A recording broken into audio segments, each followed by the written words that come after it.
보실 성경 말씀은 고린도전서 15장 40절 41절을 보시겠습니다. 하늘에 속한 형체도 있고 땅에 속한 형체도 있으나 하늘에 속한 것의 영광이 따로 있고 땅에 속한 것의 영광이 따로 있으니 해의 영광이 다르고 달의 영광이 다르며 별의 영광도 다른데 별과 별의 영광이 다르도다. 아멘. 우리 한국교회는 일제를 지나고 해방을 하고 사회도 그렇지만 많은 노력들을 하는 가운데서 80년대를 들어서면서 교회가 굉장히 부흥을 많이 했습니다. 그때 이후로 이제 우리나라에서 좀 영향을 끼친 메시지의 그 명제가 이제 적극적 사고방식, 꿈을 가지고 이제 미래를 꿈꾸는, 그래서 성취하는 이런 쪽으로 이제 메시지가 만연하게 되었어요. 그래서 긍정적인 면에서는 좋은 뜻이긴 하지만은 우리가 꿈꾸고 바라고 애쓰는 것이 하나님의 뜻이냐, 성경적인 그런 상상이고 사상이냐 하는 점은 항상 시비가 되어 왔습니다. 그래서 그때는 2000년대 전후까지는 비전이라는 말이 한참 이제 많은 사람들의 입에 오르락 내리락 하면서 목회자들에게는 필수적으로 이 비전이라는 말을 써야만 이제 기독교의 목적에 적합한 생각을 가진 사람 마냥으로 비춰지는 그런 시절이 된 것입니다. 그런데 교회는 비전 상상을 꿈꾸는 성공을 꿈꾸는 그런 것보다 하나님의 나라에 대한 소망, 영어로 치면 또 호프가 되겠죠. 그런 쪽이 원래 성경에 가깝고, 그래서 문제가 좀 있다고 볼 수가 있습니다. 비전이라는 말을 대신해서 소망이라는 말을 쓰는 것이 성경에 가깝다고 생각을 하는데요. 우리가 하나님의 은혜로 구원을 받고 난 뒤에 세상을 살아가는 상황에 어떤 식으로 기독교인으로서의 어떤 은총과 또 이제 비전을 가지고 그야말로 소망을 품고 살 것인가 하는 문제가 이제 우리에게 개인적으로나 또 신학적으로 여러 가지 좀 다르게 설명을 할 수도 있습니다.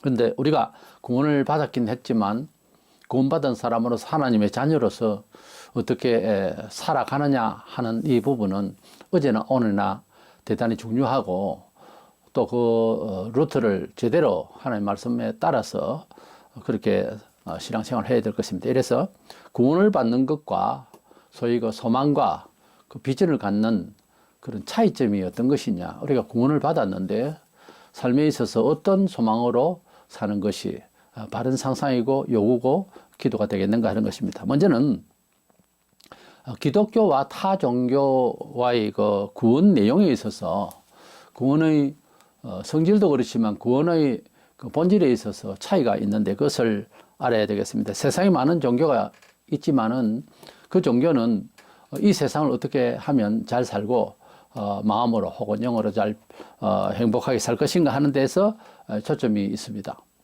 그것을 이제 신학적으로 구분하면 인본적인 것이죠. 그래서 여러 종교 행태에서 이런저런 말로서 이제 행복에 대한 행복론이 기독교 안에서도 일어나고 있습니다. 이래서 우리가 타 종교와 비교를 할 때에 그 차이점이라면은 우리 기독교는 타 종교와 여러분은 무슨 말을 가지고서 이제 특별함을 할 수 있겠습니까? 기독교는 예수 그리스도의 속죄뿐만 아니라 부활하셔서 당신을 믿는 자들을 부활 영생시키겠다고 세상에 오셨다 하는 이 놀라운 복음의 핵심적 가치를 우리가 타 종교와 비교할 때에 월등하다 못해 하늘과 땅 차이로 이렇게 차이가 납니다. 다른 종교에도 뭐 확신을 가지고 이단들도 그렇고 사이비도 그렇고 여러 종교가 거기에 심취를 하지만은 그러나 이 기독교 2000년 역사에서 나타나 보이는 그런 확신 또는 지혜로움 인생들을 올인하는 극한 상황에서도 올인하는 이런 식의 종교는 그렇게 흔치 않아요. 왜 그러냐 하면은 예수 그리스도께서 부활하시고 영생을 확신시켜 주셨기 때문에 기독교의 이 성경은 사실 세상적으로 베스트셀러이고 이 성경대로 사는 것이 원칙임을 이제 책정을 한 거죠. 예수 믿을 때 인생의 처세, 인생의 목적, 철학이 성경이다. 이렇게 된 것은 예수 그리스도께서 단지 속죄주로서 그런 이제 일상의 어떤 교주의 모습을 띠었다면 그만큼 사람들이 흥분하고 인생을 완전히 돌이키고 전폭적으로 애쓰지는 않았을 것입니다. 그러나 예수께서 부활하셨기 때문에 우리가 무엇에 투자를 할 때에도 올인을 한다 할 때는 명확하고 확실한 그런 객관적인 그런 답을 가지고 적어도 그렇게 올인을 할 수 있는 거죠. 정보가 확실해야 되겠죠. 타 종교는 그만큼은 열심이 없고 기독교가 엄청난 열심을 가지게 된 것은 영생 부활을 확신하기 때문에 그렇습니다. 그래서 타 종교는 부활이라는 것이 없기 때문에 목숨을 걸고 그만큼 심취를 할 만한 것이 아니라 이 말이죠. 물론 뭐 신비주의자들이나 또 사이비 종파에도 온갖 것을 다 바치고 그렇게 낭패를 당하는 경우도 있습니다만은 어떤 우리 기독교는 부활 종교라고 하는 입장에서 타 종교를 취급하는 것과는 사뭇 다르다. 그리고 삶에 있어서 어떤 힘이 나고 왜 교주라고 칭하는 예수 그리스도께서 살아나셨으니까 또 우리의 삶이 그렇게 부활과 승리와 그리고 희망이 있다고 하는 이런 믿음의 차원이 있기 때문에 우리는 힘을 타 종교인들보다 더 많이 생애에 가질 수가 있다 하는 거죠. 이런 차원이 있습니다. 교주들 다 뭐 죽었죠. 그러나 예수님은 부활하셨단 말이에요. 때문에 이 차이점 때문에 우리는 확신을 가지게 되는 것입니다. 그리고 무엇보다 그 구원의 내용에 있어서는 내세에 영원한 상급과 천국과 지옥을 우리가 이제 성경에 지금 현재 가보지는 않았으나 어떤 사람은 죽었다 살아나서 저 세상 일을 보고 와서 얘기를 하는 경우도 많이 있습니다. 어쨌든 성경을 우리가 믿는 것은 뭐 갔다 오나 마나 우리는 확실히 믿고 있으니까요.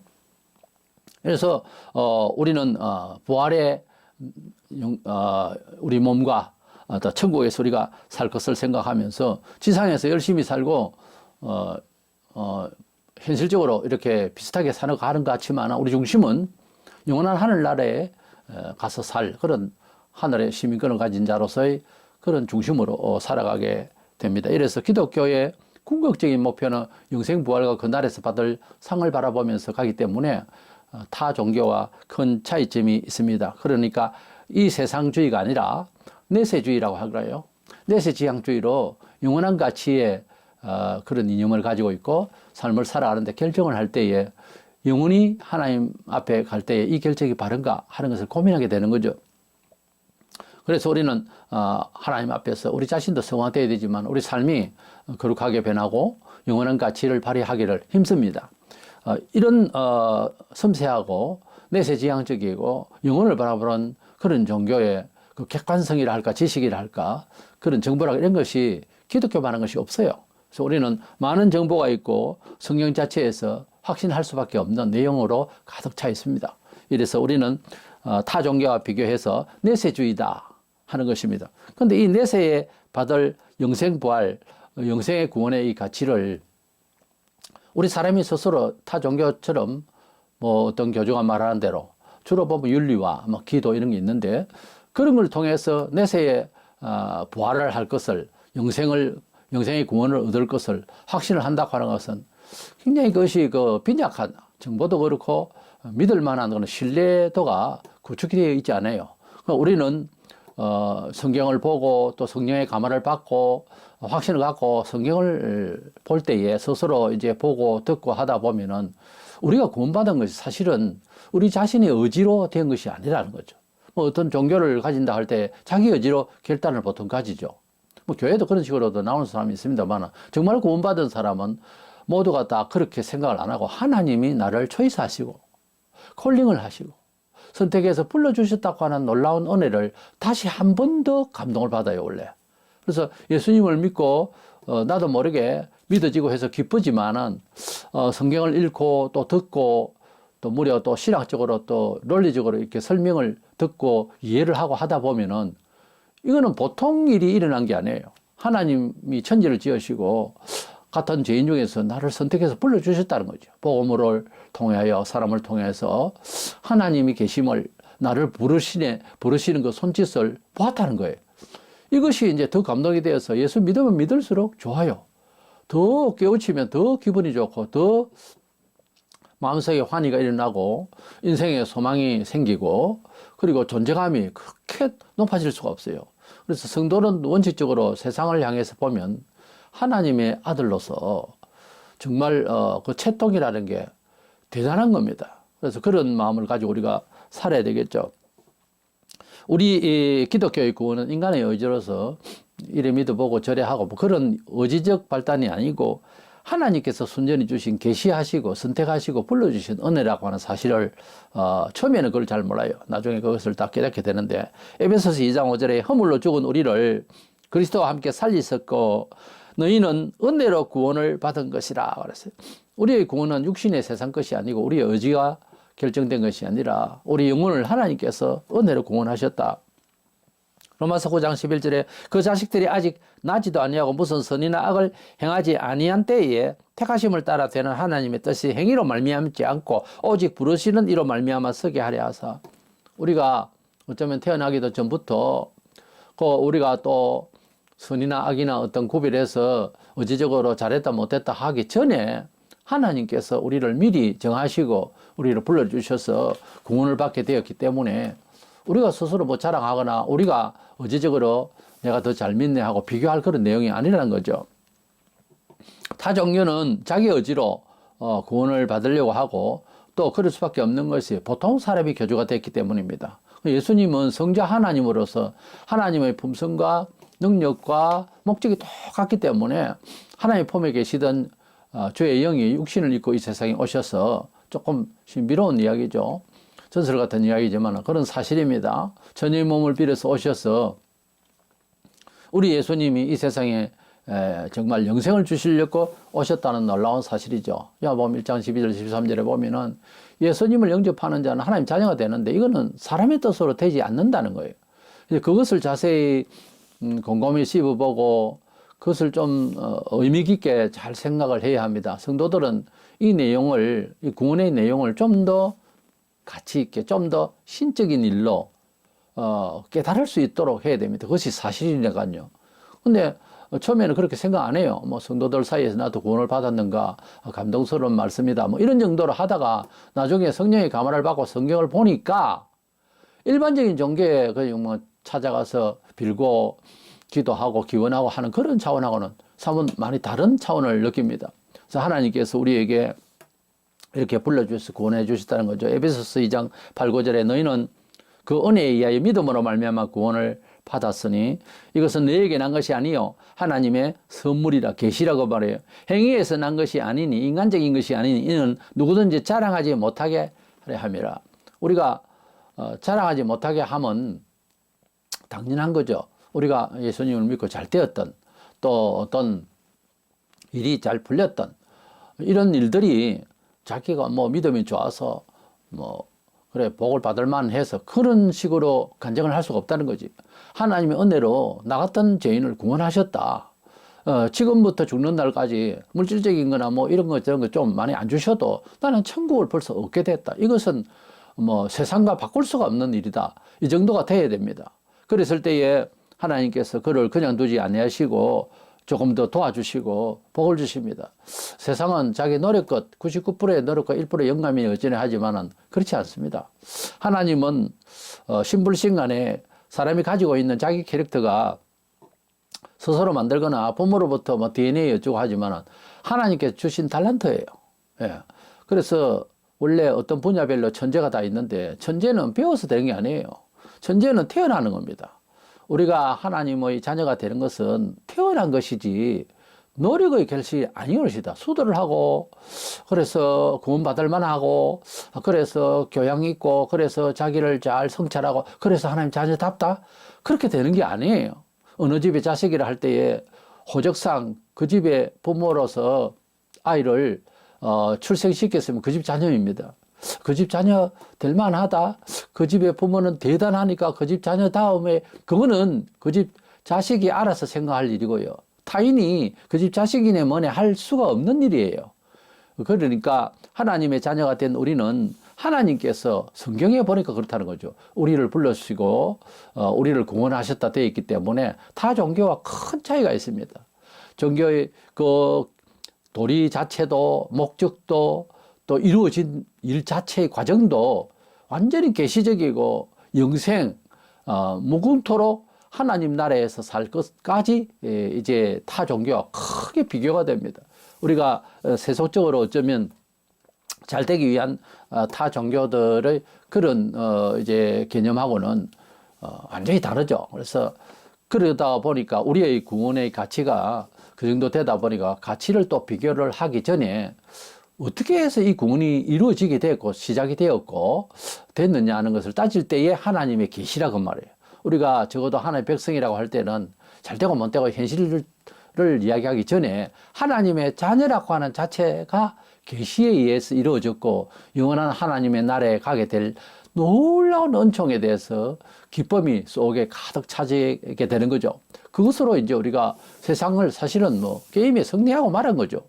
이래서 얼마나 기쁘고 감사하냐는 거예요. 그래서 기독교 전 역사에 보면은 뭐 물질로 가지고 세상을 뭐 이렇게 들이대고 그게 아니고 그 기쁨의 마음으로요. 정말 험하고 정말 무지하고 이런 곳에 이 조선 땅에 150여 명 이상이 선교를 하기까지 많은 선교사들이 오고 갔습니다. 우리가 듣기로는 몇몇만 보통 듣는데 엄청난 사람들이 왔다가 수고하고 갔어요. 죽임을 당하고 그랬는데 이렇게 된 것은 하나님의 나라에 대한 소망이 너무나 크기 때문에 하나님의 그 은혜가 너무나 크고 그 구원이 타 종교와 너무 다르기 때문에 거기에 감동을 받아서 그런 거예요. 그래서 희생을 했더니 뭐 물질적인 보상이 있냐 이렇게 따지는 사람도 있는데 물질적 보상도 많죠. 세계 지금 30개국 정도의 선진국 가중에서 200여 개 나라 중에서 28개가 기독교국이라 하지 않습니까? 이런 통계를 무시를 못 하잖아요. 우리나라가 5천년 반만년 역사만 자랑했지 정말 오래도록 어두운 가운데 있었어요. 선교사 들어오고 교회를 세우고 학교를 세우고 병원을 세우고 그러면서 약 100년 전후 만에 완전히 나라가 바뀐 거예요. 이것은 우리의 의지가 아니에요. 외부로부터 들어온 복음의 역사였습니다. 이런 점은 우리가 통계적인 입장이지만은 뭐 예수 믿고 잘 되기 위한 물질적으로 잘 되기 위한 타종교와 그런 면으로서 믿으려고 해서는 안 되지만은 믿어보면 또 잘 되게 돼 있어요. 대부분 뭐 이제 게으름만 안 피우면은 하나님께서 은총을 주시는 줄도 압니다. 이제 두 번째로 정말 오늘 주제에 맞춰서 생각하고자 하는 것은 구원은 이렇게 계시적이고 선물이라는 차원에서 자랑할 일이 아니다. 그리고 이 구원은 계시적이라 하나님의 선택의 여지에서 생긴 것이지 타 종교의 그 의지적인 인간적인 이런 인본적인 그런 내용이 아니다 하는 건 아는데 우리가 이제 세상을 살면서 상급을 받고 소위 은총을 받는 삶을 어떻게 살 것이냐 하는 겁니다. 그래서 우리가 구원을 받은 것은 다시 한 번 더 생각하지만 빌립보 1장 6절에 너희 안에서 착한 일을 시작하신 이가 구원을 말하여 그리스도 예수의 날까지 이루실 줄을 우리는 확신하노라. 착하신 일. 하나님께서 우리에게 믿음의 선으로서 하나님 나라에 대한 소망을 우리에게 주시고 중생케 하시고 거듭나게 하셔서 믿게 하시고 하나님의 백성으로 삼으신 이유로 그리스도의 날까지 예수님께서 재림하시는 그런 날까지 우리의 구원을 완전히 이루실 줄을 확신하노니 그랬어요. 구원도 하나님께서 시작하셨다 이거죠. 주의 재림날 우리 때에 올지 다음에 올지 우리는 잘 모릅니다. 그러나 주님 오시는 그날까지 가는 것은 2000년 전에도 그렇게 말했고 지금도 그렇게 말할 수 있어요. 주께서 오시는 그날이 완전히 끝나는 날이니까 모든 것이 정리되는 날이니까요. 성경을 보면 요한계시록 19장이 되겠죠. 그래서 창세기 1장 1절부터 요한계시록 19장까지가 이 세상사입니다. 그리고 19장에서부터는 이제 끝이 나는 거예요. 예수께 재림하시면 모든 너희 문이 다 답이 내리지고 심판을 받는 그런 판단을 받는 날이기 때문이에요. 그때까지 우리를 구원을 이루신다는 말은 생활의 구원을 이루신다는 거예요. 영적으로는 벌써 구원을 받았고요. 우리 생활에서 우리를 도우시고 구원의 길로 인도하시는 것은 시작하신 분이 하나님이라서 시작을 하셨으니까 끝도 그렇게 맺으신다 하는 뜻에서 우리의 구원은 우리의 손에 있는 것이 우리의 의지, 우리의 걱정에 있는 것이 아니고 하나님의 보관이라는 것이죠. 그것을 믿고 고백함으로써 하나님의 그 관리 안에 들어갈 수가 있어요. 아닌데 어쩐데 하면 그때부터 착오가 나는 거예요. 하나님께서 나를 인도하시고 부르시고 인도하시고 끝까지 가신다. 인도하신다. 견인하신다. 이것을 이제 믿어야 되는 거예요. 이제 하나님의 나라를 이제 가게 되고 백성이 된다는 것은 이제 믿어졌는데 이제 상을 받는 은총을 받는 여기서부터는 이제 일반 종교인들이 가지고 있는 그런 정도에서 이제 생각을 할 수가 있는 거죠. 우리가 은총을 받으면서 이 세상을 살아가는 것을 성경은 주로 다른 말로 복을 받는다 하는 말로도 있지만 상을 얻는다 이런 표현이 많이 있어요. 물론 그 상이 영원한 하나님의 나라에까지 가는 상이 되겠습니다만은 이것은 반드시 하나님께서 원하시는 길대로 살려고 노력을 할 때 일어나는 일입니다. 이거는 그야말로 이제 우리가 충성을 하고 우리가 순종을 해야 될 부분이 있어요. 하나님 자녀가 되는데 가만히 있으면 복이 임한다. 그건 아니에요. 구원받는 거는 우리가 정말 가만히 있었는데 누군가 우리 영혼을 터치하고 복음으로 우리를 불렀지만은 은총을 받는 거는 아주 작은 일부터 시작해서 주의 뜻대로 한 걸음 한 걸음 순종을 해야 되는 거예요. 그런데 그게 쉽지 않거든요. 예, 항상 살아있어서 본성대로 그냥 종교 생활을 하듯이 하려고 하니까 하나님 말씀을 벗어난 태도로 살 그런 일이 많이 생기는 겁니다. 그러니까 하나님 말씀대로 이제 살려고 노력할 때에 은총을 주십니다. 그렇게 은총을 받고 또 하나님의 뜻대로 살아가는 그 과정이 무엇보다 하나님 나라의 상을 채우는 그런 준비를 하는 일이거든요. 여기까지 가면 이제 좀 어려워지죠. 평신도가 하나님의 나라에 받을 상을 바라보고 산다. 이까지 가야 됩니다, 원래. 그게 이제 거의 기독교가 원하는 신앙관이 그 궁극적인 목표까지 다 다른 거죠. 하나님 나라를 바라보며 하나님 나라에 거기서 받을 상을 바라보고 산다. 이것이 이제 최종적인 건데 본문 41절에 보면 해의 영광이 다르고 달의 영광이 다르며 별의 영광도 다른데 별과 별의 영광이 다르도다. 우리가 밤에 보면 도심지에서는 잘 안 보이고 한데 저는 농어촌에서 자라면서 선창가에서 그 적자를 펴놓고 온 동네 사람들이 다 나와서 여름에는 더위를 피하고 거기서 모기도 좀 없으니까 잠도 자고 그랬는데 하늘을 보면요 별이 금방 쏟아질 것 같아요. 너무너무 빛납니다. 그런데 달이 이제 뜨기도 하고 태양이 오래야 다 보지만 그 이제 달의 그 보름달 되면 정말 밝아요. 그래서 달빛과 별도 많이 비치는 것, 더 멀리 있으면 은은하게 비치는 것, 그리고 이제 무더기로 이렇게 모여있는 구름같이 보이는 은하수, 이런 것들을 이제 보면서 자랐는데, 별똥이라고 그 말은 들어도 도시에서는 잘 보기 힘들 겁니다. 별똥, 이제 똥을 싼다, 이렇게 되나, 이야기가. 그래서 쫙 하리, 뭐가 하나 떨어져서, 이제 섬광을 내면서 쫙 떨어져서 사라지고 그래요. 별똥이 하늘에 아주 자주 일어나는 것을 어릴 적에 늘 보고 자랐습니다.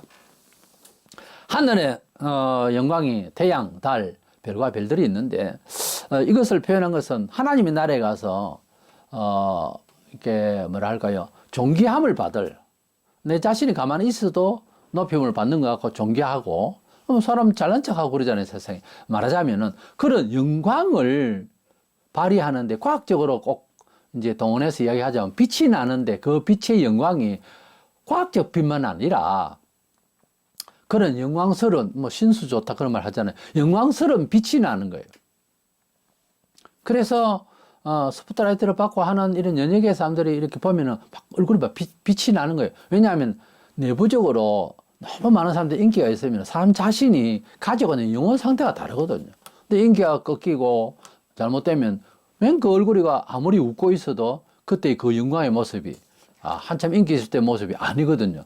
그와 같이 하나님의 나라에 가면은 빛나고 존귀한 모습이 보이는데 그것은 돈으로 환산할 수 없는 그런 그 어떤 물질로서 상을 환산할 수 없는 너무나도 존귀하고 탐나는 그런 이제 존귀함을 그 영광을 받게 되는데요. 천국에는 뭐 일단은 뭐 물리적으로 뭐 부족함이 없는 곳이기 때문에 더 많이 가질 이유도 없고 이제 하겠습니다만, 그러나 이제 종교 좋다는 세상 말로 집을 치면은 가령 뭐 30평 아파트에 살아도 충분한데 너무 지상에서 수고했다고 70평 아파트를 준다 할까? 그런 식으로 이제 지상의 용어로 말하자면 비교를 하자면 그런 영광을, 그런 환경적 어떤 느낌을 갖게 한다는 거죠. 그것이 바로 태양과 달과 별과 별들의 그 빛의 정도가 다르듯이, 그러니까 성경은 어쩔 수 없이 우리가 이 세상에서 살아가는, 보고 있는 이런 것들도 통해서 이제 설명을 한 것이지 꼭 별, 달 이렇게 읽을 일은 없다는 거죠. 그래서 하나님 나라에서 받을 그 상, 존귀함의 그 가치를 지상에서 미리 준비하는 것이 바로 기독교의 소망인 것입니다. 우리가 영원히 빛날 것인데 우리가 그 영광스러움이 지상에서 영어로 어떻다 저렇다 말을 정말 한계가 있어 다 못하는데, 로마서 8장 18절에 생각하건대 현재의 고난은 장차 우리에게 나타날 영광과 비교할 수 없도다. 그 비교를 할 수가 없다는 거죠. 누가 뭐 하나님 나라에 갔다 와서 어떻더냐 그러니까 너무 빛나는데 금빛, 은빛, 12보석의 빛이 파짝파짝파짝 하는데 너무너무 좋더라. 너무나 놀랬다. 아니, 그렇게 바짝바짝 한다는 말을 하지 말고 좀 더 표현을 좀 디테일하게 해봐라. 아이, 글쎄, 내가 할 수 있는 말은 그냥 바짝바짝 하더라. 그거밖에 할 수 없다. 아니, 그렇게 말고 좀 더 구체적으로 말해보라니까. 아니, 구체적으로 할 말이 없어요. 그냥 바짝바짝하고 환하고 그렇더라. 이렇게 말을 하는 것을 들었거든요. 그래서 그렇습니다. 지상의 영어로서 행용할 수가 없는, 그러면서도 환상이 아닌 실제 그런 나라에서 우리가 살게 되니 그곳에 서 있을 그대와 우리를 서로 생각할 때 지상에서 미워하고 그래서는 되겠습니까? 축복하고 축하해야 될 그곳에서 만날 사람들이에요. 너무나 아름다운 곳에 있으면 미운 사람도 살짝 가려지거든요. 우리 지상에서도 왜 너무 좋은 일이 있거나 또 여행지에 가서 좀 뭐 사이가 안 좋았던 사람이다 너무 좋은 것을 함께 바라볼 때 사랑을 마주 보는 것이 아니고 같은 방향을 본다고, 너무 같은 그 감동을 받으면 괜히 마음도 풀어지고 서로 좋아지죠. 그래요. 천국에는 미워할 시간이 없는 게 우리 인격 때문이 아니고 천국 자체가 우리를 하여 그렇게 만들어버려요. 사람을. 너무도 아름다워. 그게 취해버리면 누굴 미워할 그런 의지도 없어요. 그런 나라가 우리를 기다린다고요. 목숨 걸고 믿을만 하지 않습니까? 아프죠? 총살을 당하거나 무슨 뭐 피를 뽑히거나 뭐 이사야서의 이사야 같은 경우에 전설입니다. 양쪽으로 나무를 떼고 톱을 키워서 그렇게 죽였다고 하는데, 많은 끔찍한 일들의 그런 그 순교와 핍박이 있지만은 하나님 아버지의 나라를 생각해 보세요. 그 나라에 가면 우리의 이상과 의지와 추구를 잡아먹어버려요. 아예 없애버린다고. 그 모든 미움과 그 모든 걱정을 천국 자체가 봄으로써 효력을 발생해버려요. 우리가 천국의 잠식이 돼버려요. 그런 좋은 나라를 가게 됩니다. 너무 좋아서 뭐 다른 얘기를 할 처지가 아니에요. 그리고 영원토록 산다는 건 알겠습니까? 그 나라를 우리가 기다리고 있으니 너무 걱정하면서 세상을 꼭 살아야 되겠냐 그 말이에요.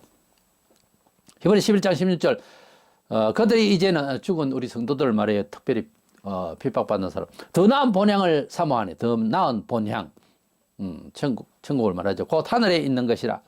이러므로 하나님이 그들이 하나님이라 일컬음 받으심을 부끄러워하지 아니하시고 그들을 위하여 한 성을 예비하셨느니라. 하나님 나라에 소망을 가진 사람은 이 세상에서 핍박을 받고 혹 힘든 일이 있어도 고향보다 더 좋은, 이 세상에서 우리가 마음이 안식이 참 고향을 생각하는 건데 정말 나의 본향은 천국이라는 거죠. 그런 천국의 기다림과 소망 가운데 있다 보면은 핍박을 받고 이래 해도 하늘에 있는 그 천국을 바라보니까 이 지상 것에 대해서는 그렇게 만다를 내고 욕심을 내고 투정하고 그럴 것까지는 아니더라는 거죠. 오늘 우리가 살아가는 이 세상도 예나 지금이나 욕망 속에서 살아가지만은 정말 그 끝은 없습니다. 빌립보 3장 14절에 표대를 향하여 그리스도 예수 안에서 하나님이 위에서 부르시는 부름의 상을 위하여 달려가느라. 바울처럼 우리들도 최선을 다해서 정말 주님 오시는 그날까지 하나님 나라에 가서 받을 상을 바라보면서 표대는 우리 하나님 나라에 두고요. 열심을 다해서 충성을 다하고 순종을 해서 하늘의 상을 많이 준비하는 저와 여러분 되셔서 타 종교인들에게 감히 우리 정체성을 말하고 감히 하나님 나라를 얘기해주고 지옥도 이야기해주고 이래서 분명하게 사후의 세계가 연결되는 우리의 이상을 이야기해 줄 수 있는 우리의 복된 입술이 되기를 주의 이름으로 축원합니다.